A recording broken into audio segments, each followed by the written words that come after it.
you kind of mentioned that, okay, now you're shifting your focus and everything's kind of lining up with golf. Yes. So I do want to ask you about that. So this was, I mean, if you think about it, it was only probably like 4, maybe 5 years in before you homeschooled, right? Since the start of your journey. Yeah. Yeah. Mm-hmm. So you're still relatively new in the world of golf. Oh, but yeah. now it's like, okay, I'm going to spend even more time, like how you said, 7 a.m. to 7 p.m. on the course pretty much. So during that year and a half, I'm guessing it's the end of your junior year and your senior year. Yes.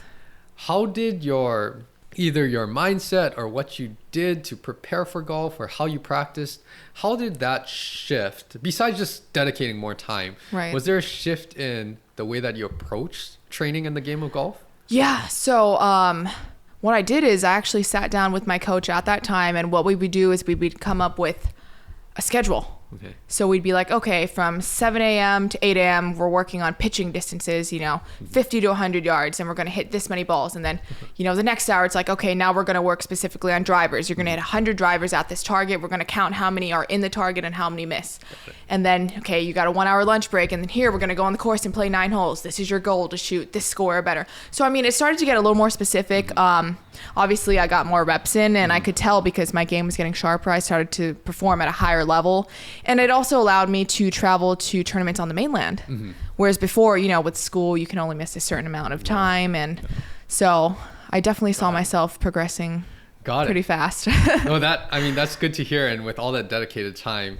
So let's talk about when you started to, homeschool and get more into golf training. Right. Well, one, I want to ask you, did you do strength and conditioning or like formal exercise to complement golf throughout high school?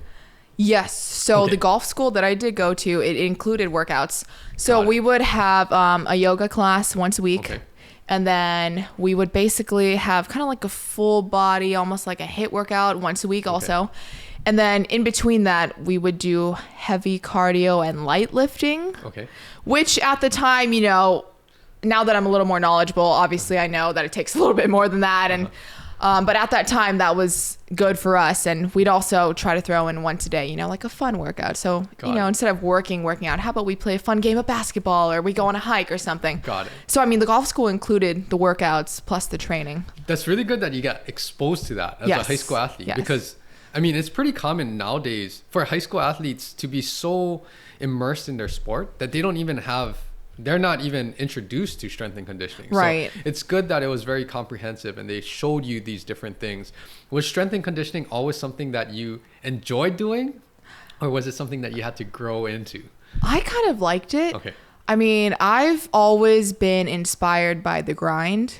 Even now, I love to follow, for example, I've gotten a new appreciation for football players because I know a couple ex-NFL players and then a couple people that did play collegiate football, and they were telling me like how hard the workouts were, and I started to realize, and I was like, you know what, there are days when you just don't feel like it, but you still have to give 100% in the gym. And I'm like, you know what, these guys are pushing themselves 100% every time in the gym. Like, I admire that. That's what I like to see. I like to see the grind. I like to see the grit. I want to see them suffering, because to me that's inspiring. So I mean, but I kind of grew up in that atmosphere when I started at that golf school, because the coach there was very good when it came to discipline. And I guess what we would do is we would listen to almost these motivational videos. Okay.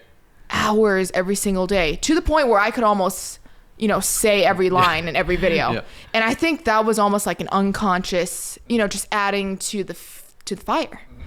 So I enjoyed it. I really liked it, because I always thought, when I started working out, I was like, mind over matter, Britt. So every time I would be in a workout and it was hard, that's what I would tell myself.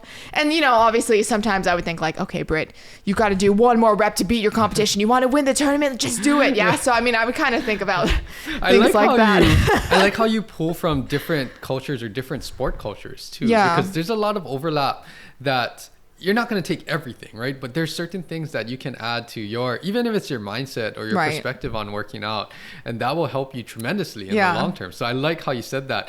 Even things like, having these motivational quotes or videos or things to just get you in the right mind frame to actually push through the workout, no matter what the day is. If it's a good or bad day, just having ways to get that little extra. And that push in the workout that you do, it translates into your sport. Yes.